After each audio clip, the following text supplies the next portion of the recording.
Hey, it's Lord Lav. In this video, I'm going to show you three awesome tips as to how to sample everyday sounds and to how to utilize those samples. So to start things off, let's go into this quickly. We have a sample which I utilized. It's a big ass long sample of me walking to the shops basically to buy some beers. And I've just taken this sound and flipped it into something musical. So you can hear a bit of it here.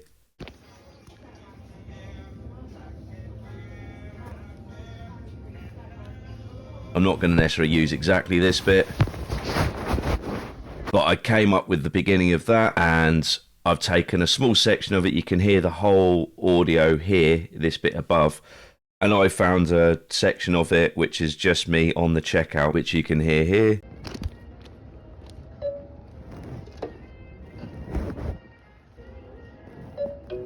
We'll need to approve this item when you pay. Please continue. Cheers. And that sounds pretty dull and like nothing special to it. This video is just going to be about how you take something like that and turn it into something musical and potentially useful. So let's get into it. So to show you the first method, which is probably the most basic, I have started off with a drum break, like a real basic drum break.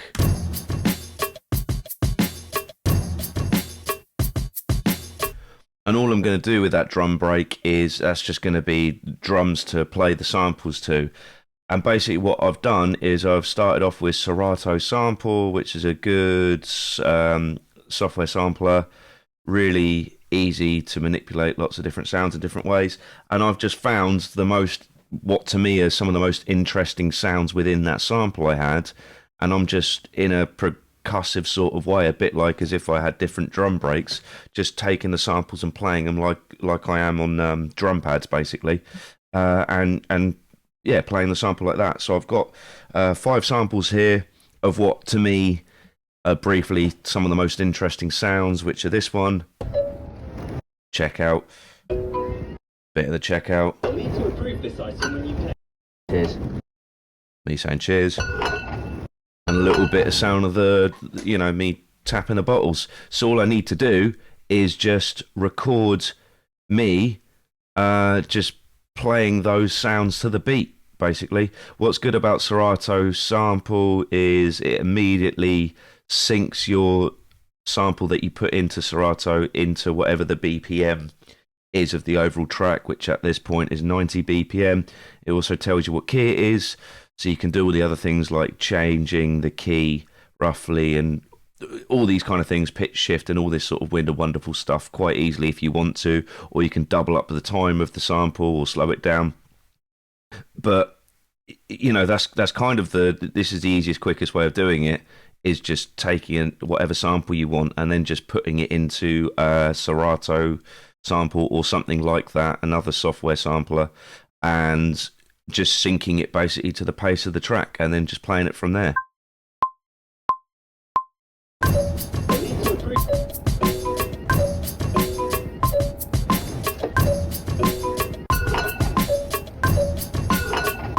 Cheers. We'll need to approve.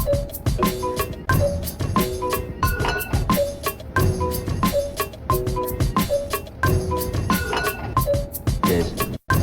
We'll need to approve.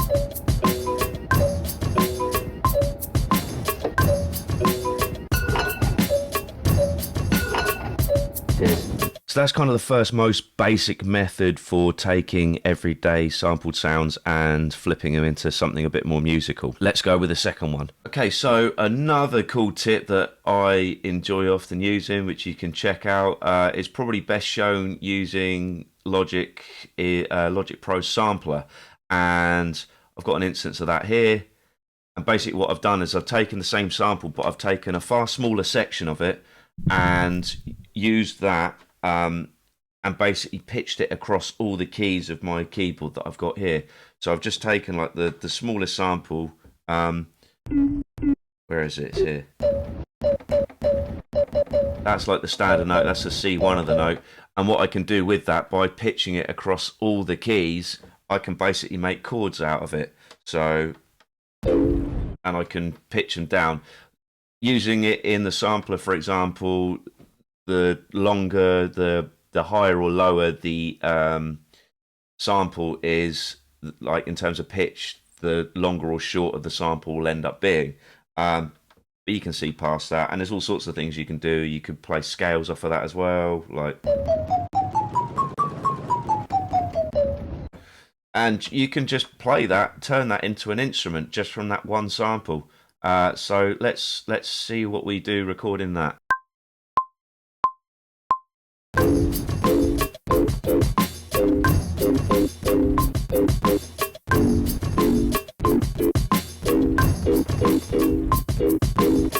And add a scale.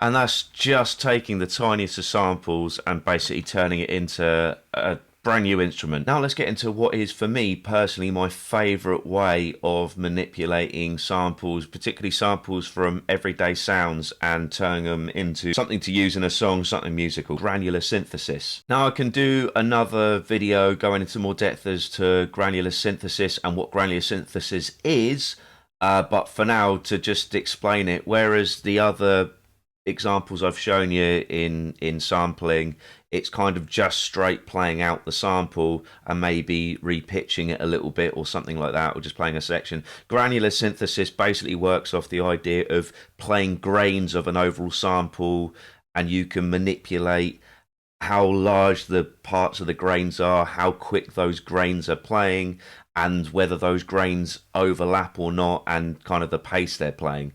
So I'm still kind of learning, but I bloody love it, I'm not going to lie. And there's a song I've recently been working on which I want to put out, which uses some of it from this very sample. But I'm just going to show you an example as to how I would go and use granular synthesis. I've got an example of Alchemy, which is one of the synths on Logic X, which has granular synthesis on it. I'm going to just initialize it just so it's a very plain blank setting. I'm going to take, at the moment it's just got a saw wave playing with a filter. I'm going to turn off the filter just for the minute. Let's change the saw to import audio.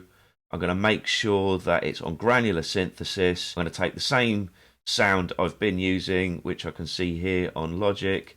It's this sample here. I'm going to import it, import here, and that's going to go into granular synthesis. And this is where I can start playing the sample. So this is the sample here.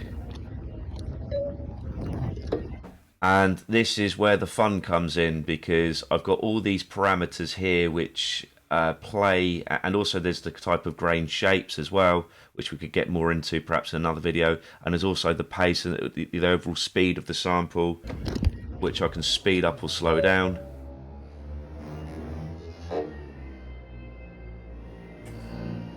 And at the moment it's kind of basically playing out the sound, but I can change these parameters.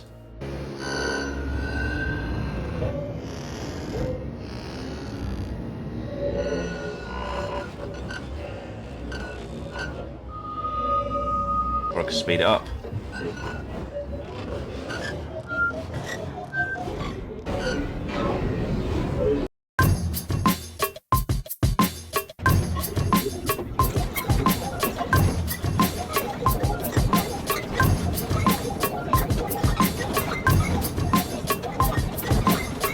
Give you an example of what can also be done. Here's a version of the same sample pretty much used again in the Alchemy granular synth.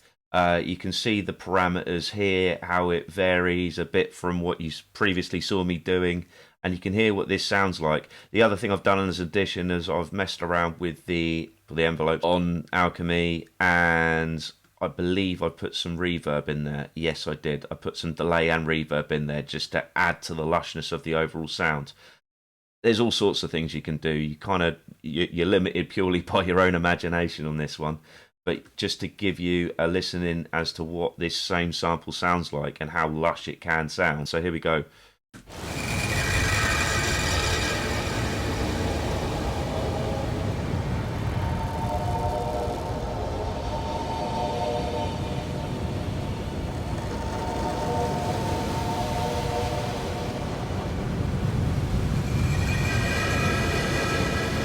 And if you wanted to hear like just me playing about with this song I'm working on,